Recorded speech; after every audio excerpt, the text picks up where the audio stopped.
लेकर अभी बहुत बड़े वाद विवाद हो रहे हैं। कंगना रनौत ने तो ये तो बोल दिया कि ये भीख में मिली हुई है, तो आपकी इस बारे में क्या राय? देखिए, अब मेरी राय तो आपको पता है। आप क्या जवाब दे सकते हैं? मेरी राय तो पता है आपको कि आज़ादी भीख में नहीं मिलती है। आज़ादी हमेशा संघर्ष से मिलता है, कुर्बानियों से मिलता है, त्याग से मिलता है, समर्पण से मिलता है। लोग जो है अपनी ज़िंदगी न्यौछावर करके ये आज़ादी प्राप्त किए हैं। भीख से तो जो है अवार्ड मिल सकता है, आज़ादी तो नहीं मिल सकती। तो मेरा ये है कि मैं इन तरह की चीज़ों को एड्रेस नहीं करता हूँ। आपसे भी आग्रह है कि मत कीजिए। पता है ये इसीलिए है कि आप बात ही नहीं हो, बेसिक इश्यूज पे बात ही नहीं हो। जो आपके आसपास चीज़ें घट रही हैं जिससे आपका जीवन सीधे तौर पे प्रभावित हो रहा है, किसी के कुछ कह देने से क्या होता है, शब्द ही तो हैं। डाइवर्जन है ये, बार बार समझिए, डाइवर्जन है ये। और टेक्नोलॉजी के चलते ये स्मार्ट हो गए हैं। Britishers direct divide and rule करते थे, ये डाइवर्ट एंड रूल करते हैं।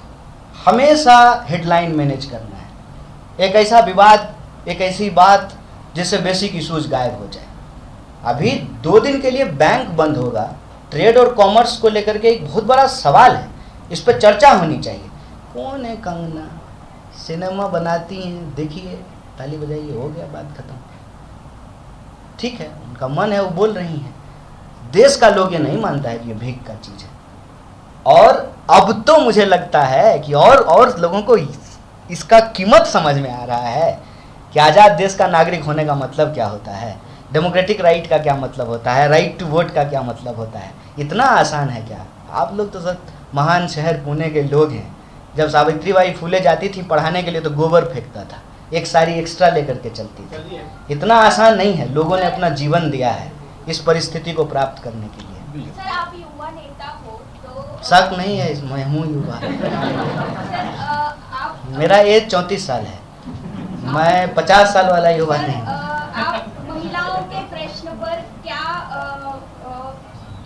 एक्शन लेना चाहते हो, क्योंकि बलात्कार का जो प्रमाण है वो बढ़ता जा रहा है दिन ब दिन, और ये इशू बहुत गंभीर है, तो इस पे क्या एक्शन लेना चाहते हो? देखिए, 2 तरीका होता है। एक होता है कि बतौर नागरिक व्यक्ति आप अपने जीवन में इस तरह की चीज़ों से अलग रखते हैं और किसी के साथ गलत होता है तो उसके साथ उसके न्याय के लिए आप खड़े होते हैं। दूसरा होता है कि नीति के तौर पे, समाज के तौर पे, समूह के तौर पे।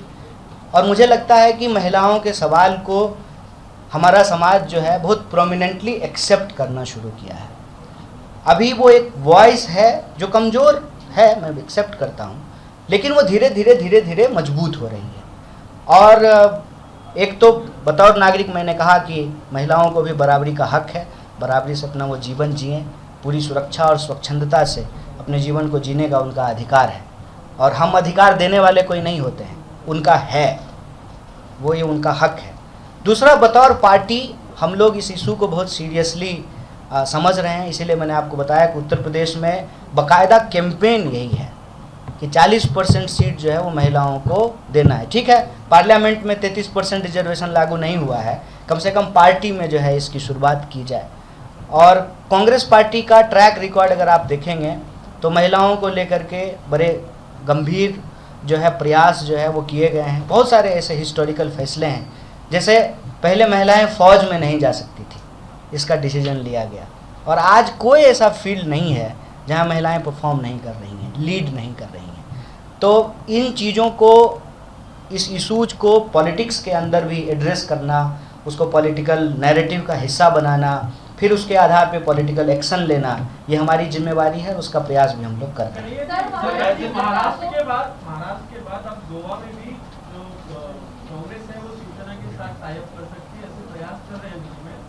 किस तरह देखते हैं आइडियोलॉजिकल डिफरेंसेस होने के बावजूद में भी जो पार्टियां साथ में आ रही और साथ में चुनाव लड़ रही, खास कर बात की जाए कांग्रेस और शिवसेना, तो अपोजिट साइड, ये बड़ा सवाल है। और मैं जिस पोजीशन पे हूँ, नहीं ठीक, लेकिन ना मुझे इसकी जानकारी है और ना मैं उसके लिए उपयुक्त व्यक्ति हूँ।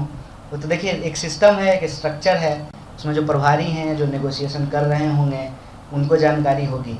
तो मैं ऐसे ही आपने सवाल पूछा और मैं भी ऐसे ही कुछ भी जवाब दे दूं तो ये ठीक बात नहीं है। कन्हैया कुमार का आवाज संसद में कब पहुंचेगा? राज्यसभा या लोकसभा जो भी हो, क्योंकि रास्ते पे तो घूम रहे हैं, गली गली घूम रहा है। संसद में जो है उनका तो आवाज पहुंच नहीं रहा है, रोज संसद जो है वो बंद हो जा रहा है।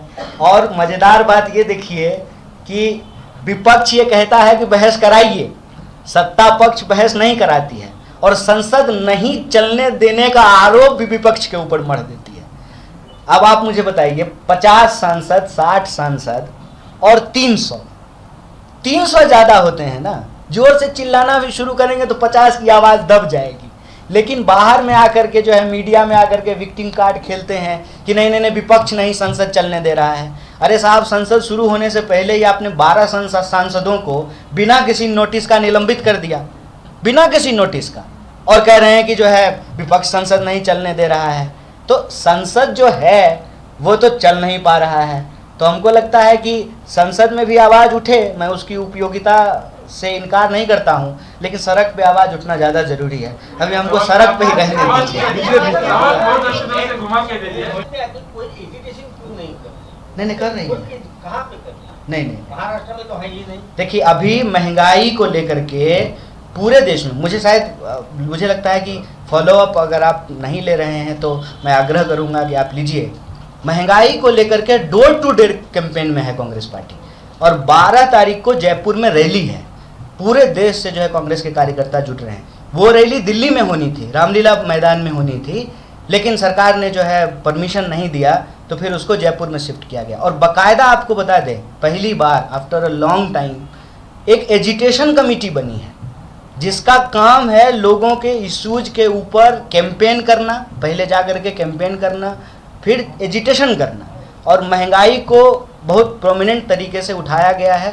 बाकी और कोई भी जो एजिटेशन आप देश में होते हुए देखते हैं, कांग्रेस पार्टी उसमें अपना भूमिका निभाती है, ऐसा नहीं है। देखिए विपक्ष को लेकर के एक धारणा बना दी गई है कि विपक्ष कमज़ोर है, तो उस धारणा को हम लोग कुछ कर नहीं सकते हैं, हम लोग बस प्रयास कर सकते हैं। और अभी महंगाई को लेकर के नेशन वाइड कैंपेन है और ये और आगे चलेगा, इसको और बढ़ाया जाएगा। फिर अनएम्प्लॉयमेंट को, महंगाई के बाद तुरंत बाद जो है हम लोग अनएम्प्लॉयमेंट पे जो है अपने कार्यक्रम बनाएंगे, लोगों के बीच में जाएंगे। और मैं आपको बताऊं कि ऑलरेडी ऑनलाइन कैंपेन अनएम्प्लॉयमेंट पे लगातार चल रहा है। आप लोग अगर नोटिस किए होंगे, ग्रुप डी की भर्ती को लेकर के लगातार ऑनलाइन कैंपेन किया गया, और अभी सरकार प्रेशर में आकर के फरवरी में उसका डेट दे दी है। तो अनएम्प्लॉयमेंट, महंगाई, इन सारे सवालों पर डोर टू डोर कैंपेन करना, पद यात्रा करना, गोष्ठियाँ, सेमिनार आयोजित करना, रैलियां आयोजित करना, धरने प्रदर्शन का आयोजन, ये कार्यक्रम कांग्रेस पार्टी का इनका ले। विपक्ष के कमजोरी के बारे में बात करें आप। 2 साल हो गए अभी आप युवा नेता है उस पक्ष के, तो कांग्रेस को पूरा काल के लिए अध्यक्ष भी अभी तक नहीं हो रहा है, एक कमजोरी नहीं है? देखिए हर पार्टी का अपना एक स्ट्रक्चरल प्रोसेस होता है, ठीक है। हालांकि परसेप्शन देश में यही है कि कांग्रेस पार्टी में जो है अध्यक्ष नहीं चुना जाता है, लेकिन रियलिटी है कि अध्यक्ष चुना जाता है। तो जब राहुल जी अध्यक्ष थे, जब 19 में पार्टी की हार हुई, तो उस हार की नैतिक जिम्मेवारी लेते हुए उन्होंने उस पद से अपने आप को इस्तीफा दे दिया। बाद में जो है अभी उसको जो है सोनिया जी ने जो है उस जिम्मेवारी को लिया है। तो 2.5 साल हो गए, अध्यक्ष क्यों नहीं मिल रहा है? तो चुनाव होगा ना सर। आपका अभी हम प्रेस क्लब में बैठे हुए हैं, आपका चुनाव हुआ क्या? अनअपोज तरीके से हुआ ना? अनअपोज भी नहीं हो रहा है ना? नहीं तो होगा ना, प्रोसेस होगा ना, अनअपोज नहीं हो सकता है। चुनाव में जाना पड़ेगा, देश भर के कार्यकर्ता वोट करेंगे। कोविड का कंपल्सन आपके ऊपर है और हमारे ऊपर नहीं है, ऐसा तो नहीं है ना सर। और चुनाव होगा और फुल फ्लेज्ड अध्यक्ष होंगे।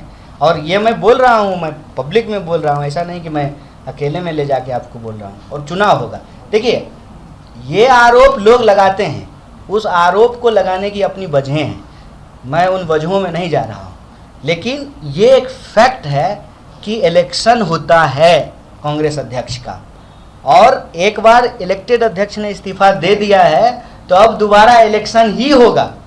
टिल द टाइम जो ऊपरी कमेटी है वो बैठ करके पोस्ट खाली नहीं रख सकते हैं ना। तो तो राहुल गांधी वहां होना चाहिए अध्यक्ष? आपको खुद क्या लगता है? देखिए वो तो हमारी अगर बात कीजिएगा, मेरे हाथ में और मेरे एक के मत से अगर देश का सारा चीज़ तय हो जाए, उसका मुस्तकबिल डिसाइड हो जाए, तब तो मामला ही क्या है। मुझे इसमें कोई दो राय नहीं है कि आज के वक्त में जितने भी मेन स्ट्रीम लीडर हैं, बिना किसी इफ बट का कोई लीडर हर चीज़ पे पोजीशन लेता है तो वो राहुल गांधी है। वैसे व्यक्ति अगर पार्टी को लीड करेंगे तो ये बेहतर बात है, लेकिन मैं बार बार कह रहा हूँ, मेरे या उनके चाह लेने से ये नहीं होगा। कांग्रेस के सारे लोग वोट करेंगे, सारे कार्यकर्ता वोट करेंगे, और जिस तरीके से प्रपोजल ऑलरेडी आ रहे हैं, यूथ कांग्रेस ने प्रपोजल दिया है, NSY ने प्रपोजल दिया है, महिला कांग्रेस ने प्रपोजल दिया है, स्टेट की अलग अलग कमेटियां प्रपोजल दे रही हैं, तो मुझे लगता है कि आफ्टर इलेक्शन ये क्वेश्चन रिजॉल्व हो जाएगा। कांग्रेस की स्ट्रेंथ की बात करें, इसलिए मैंने पूछा कि G23 वाले जो नेता है, उसमें जो गुलाम नबी आजाद, वो तो अलग होने जा रहे हैं, और वो मेन स्ट्रीम में कब आएंगे? उसका रोक लीजिएगा। आपका बेटा कल आपसे अलग हो जाएगा, शादी करेगा और अलग चूल्हा जलाने लगेगा। ये तो नियति है ना। कांग्रेस के साथ ये पहली बार हुआ है क्या? JP अलग हो गए थे, पवार साहब अलग हो गए, ममता बनर्जी अलग हो गई, होते रहते हैं। कहना मेरा क्या है कि ये जो कांग्रेस पार्टी है, मूल रूप से वो पार्टी है जो पार्टी इस देश को आज़ादी के आंदोलन में लीड की है। इस देश के संविधान और उसके जो मूल्य हैं, अलग अलग जो राजनीतिक धाराएं हैं, उसका जो प्रतिनिधित्व है, वो जो विविधता में एकता है, उसके महत्व को समझने वाली पार्टी। इस पार्टी में वो क्षमता है कि वो देश को लीड कर सकती है और उस ट्रैक पे रह सकती है जो ट्रैक हमारे देश के गौरवशाली इतिहास का ट्रैक है, जिससे हम बेहतर वर्तमान से बेहतर फ्यूचर की तरफ अग्रसर हो सकते हैं। ये पॉइंट है। बाकी क्रिटिसिज्म और देखिए, कांग्रेस, क्रिकेट, ठीक है, और सिनेमा, ये तीन ऐसी चीज है ना कि भारत में इसका हर कोई एक्सपर्ट है। किसी से भी पूछ लीजिए, कांग्रेस इतनी सर्वसुलभ पार्टी है कि इसका हर कोई एक्सपर्ट है, क्योंकि ये इतना ओपन है। मैं कह रहा हूं, एक सवाल मुझे पूछ करके बता दीजिए, मैं आपके लिए, आप पत्रकार हैं ना, अगली बार कोई भाजपा का नेता होगा तो पूछिएगा कि इनके कैबिनेट में सबसे एफिशिएंट मिनिस्टर हैं गडकरी, उनको प्रधानमंत्री क्यों ना बना दिया जाए? ये प्रश्न पूछिएगा, देखिएगा कहीं नौकरी बचेगा कि नहीं बचेगा। सच को मानने की बात है। ये सवाल हमने खुद गडकरी को भी पूछा था, तो उन्होंने बोला था इस पे मत पूछो, मैं कुछ नहीं बोलूंगा। नहीं तो मैं कैबिनेट भी नहीं रह पाऊंगा। आपने बोला इसलिए मैं बता रहा हूँ। कांग्रेस पार्टी एकदम खुली किताब है, जिसको पढ़ना आता है वो भी पढ़ता है, और जिसको नहीं पढ़ना आता है उसका पेज फाड़ता है। कोई चीज छुपी हुई है क्या? और हम आपको बता देते हैं, कभी भी अगर मुझे ये सुलभता, ये कंफर्टेबिलिटी नहीं लगती ना कि मैं मंच से खड़ा होकर के डिफेंड करने वाली चीज़ को ही डिफेंड करूंगा, तो होने का कोई मतलब नहीं है। और कोई अनडिफेंडेबल चीज़ डिफेंड कर रहे हैं, जो सच है सो है, जो आलोचना है सो है। बस आग्रह आपसे हाथ जोड़ करके यही कर रहे हैं, जब कमजोरी की बात करते हैं ना, तो ईमानदारी यही है कि जो है स्ट्रेंथ की भी बात की जाए। और स्ट्रेंथ ये है कि भारत में मध्यम मार्ग उत्तम मार्ग है, मध्यम मार्ग बुद्ध का मार्ग है। मध्यम मार्ग के बारे में कहते हैं कि अति का भला न बरसना, अति की भली न धूप। और इस देश में अतिवादी विचारों को खारिज करके मध्य मार्ग पर देश को ले चलने का संकल्प और सिद्धांत किसी के पास है तो कांग्रेस पार्टी के पास है। शिवानी, हाँ, आप इनका ले लें सवाल। सर, कॉमन मिनिमम प्रोग्राम पे ये तीन पक्ष जो है महाराष्ट्र में सत्ता में है, सरकार स्थापन की अभी 2 साल उसको पूरे हो चुके हैं कुछ दिन पहले। तो आपको महाराष्ट्र सरकार का काम कैसे लगा है? ये तो आप बताएंगे ना, आप महाराष्ट्र से हैं, आप वो ठीक बात है। लेकिन देखिए, फिर कांग्रेस पार्टी बहुत बड़ी पार्टी है, पूरे देश में है। महाराष्ट्र को आप हमसे ज़्यादा अच्छा जानते हैं। आप कुछ बता दीजिए, अगर कुछ क्रिटिसिज्म है तो हम लीडरशिप को बता देंगे, पहुंचा देंगे।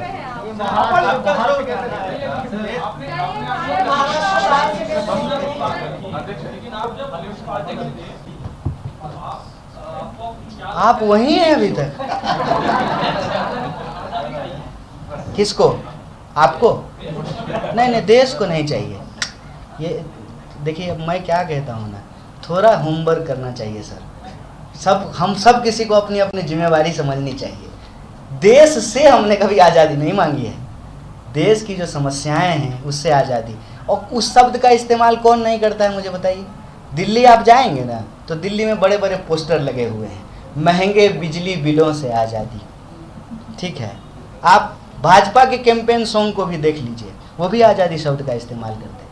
आज़ादी शब्द का इस्तेमाल करने में कोई प्रॉब्लम थोड़ी है, लेकिन क्या कह रहे हैं आप? हम कह रहे थे कि भाई देश की जो समस्याएं हैं, गरीबी, भुखमरी, असमानता, जातिवाद, उससे हम ये थोड़ी कह रहे हैं कि देश 1947 में आज़ाद नहीं हुआ है। जबरदस्ती इक्वेट नहीं करना चाहिए सर। कन्हैया जी, आपने पूना का ऑब्जर्वेशन बताया, साइकिल की सिटी थी, अभी ट्रैफिक वगैरह नहीं, पूना के लोगों ने बताया था, उस आधार पर बोले हैं। सबरी गली से आगे आपने बहुत सारे पोस्टर्स लगाए। पुणे में सत्ता में कांग्रेस बहुत साल तक रही और उसके जिम्मेदार वो भी हो सकते हैं। पुणे में कांग्रेस सत्ता में रही तो पुणे जो है महाराष्ट्र की राजधानी नहीं है, फिर भी लोगों का फर्स्ट चॉइस है कि इस शहर में आकर के रहें। और ये जो है आईटी हब बना, यहाँ पे यूनिवर्सिटीज़ बनी, ऑटोमोबाइल की फैक्ट्रियाँ आई, यहाँ पे कॉल सेंटर्स खुले। इसका क्रेडिट आप कांग्रेस को देते हैं कि नहीं देते हैं ना? ये जो आपने ट्रैफिक का प्रॉब्लम पुणे को पूना, ठीक है, तो कांग्रेस के काल में ही बना ना। जो अब आकर के बैठे हैं उनसे पूछिए ना कि ये जो समस्याएं हैं उसके लिए वो क्या कर रहे हैं, इसके डेवलपमेंट के लिए क्या कर रहे हैं। गलत सवाल गलत व्यक्ति से पूछने का कोई फायदा नहीं है, सही सवाल सही व्यक्ति से पूछना चाहिए। उद्धव कांग्रेस पार्टी की राजनीति रही है, खुली अर्थव्यवस्था, भाजपा कहती है कि ये खुली अर्थव्यवस्था तो कांग्रेस की रही है। आप सीपीएम में थे, सीपीआई में हाँ, उसकी जो राजनीति थी वो खुली अर्थव्यवस्था के खिलाफ थी। तो आप कांग्रेस में जाने के बाद अब इस अर्थव्यवस्था के हिसाब से खुली अर्थव्यवस्था को आप मानते हैं या विकल्प आप देना चाहते हैं, क्या होगा उसका? पहले तो अर्थव्यवस्था बच जाए। अर्थव्यवस्था की जो मंत्री हैं, ठीक है, वो उनका हमारे ही संस्थान से जो है संबंध है। पहले तो अर्थव्यवस्था बच जाए, और ये मेरा मानना है, एक दिन में मान्यता बनती नहीं है। भारत के लिए मिक्स्ड इकोनॉमी ही एक बेहतर विकल्प है। यहाँ पे गवर्नमेंट सेक्टर होगी, उनका चीज़ों का नेशनलाइजेशन होगा, प्राइवेट सेक्टर भी होगा, क्योंकि हमारी आबादी इतनी ज़्यादा है ना कि आप पूरी तरीके से प्राइवेट सेक्टर को निगेट करके नहीं चल सकते हैं। लेकिन एक फ़र्क है, जो प्राइवेटाइजेशन किया जा रहा है आज के डेट में और जो मैं मिक्स्ड इकोनॉमी की बात कर रहा हूँ, उसमें एक फ़र्क है। अभी क्या किया जा रहा है कि पब्लिक सेक्टर को तबाह करके प्राइवेट सेक्टर को फलने फूलने दिया जा रहा है। सीधा एग्जाम्पल है, BSNL ख़त्म, क्या क्या जोक आता था सर व्हाट्सएप पे, याद है ना, भाई साहब नहीं लगेगा। और जब क्रिकेट का मैच होता था तो कहता था BSNL कनेक्टिंग इंडिया, हर चौके पे ये ऐड आता था। उससे BSNL हो गया भाई साहब नहीं लगेगा, BSNL का काम तमाम कर दिया। जियो फ्री में आया था, कितने का रिचार्ज करा रहे हैं बताइए? रिचार्ज कितने का करा रहे हैं? 700, 3 महीने का, 84 दिन का करा रहे हैं ना, फ्री में आया था ना। ये पॉलिसी समझने की ज़रूरत है कि अगर पब्लिक सेक्टर आप कंप्लीटली डिस्ट्रॉय कर देंगे तो प्राइवेट सेक्टर इफिशिएंटली काम नहीं करेगा।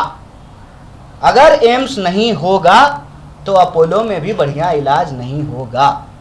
अगर पुणे यूनिवर्सिटी नहीं होगी तो प्राइवेट कॉलेज भी ठीक से नहीं पढ़ाएगा, क्योंकि बाजार का एक सिद्धांत है, जितना हो सके गन्ने की तरह ग्राहक को चूसो, उसको निचोड़ो।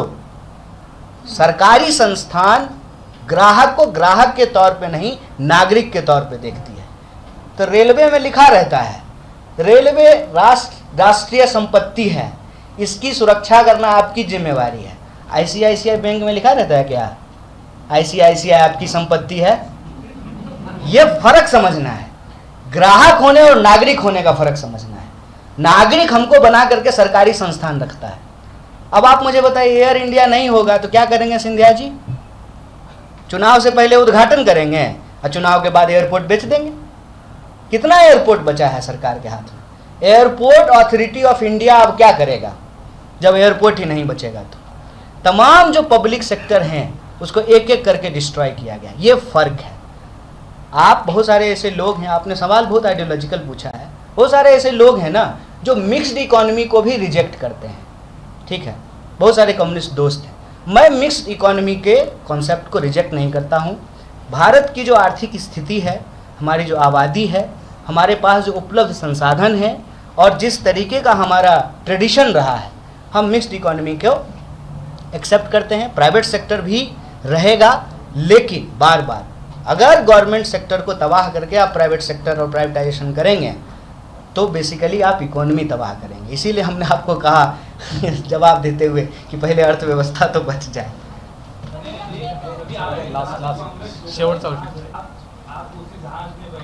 कहाँ बैठे हैं? कौन जहाज?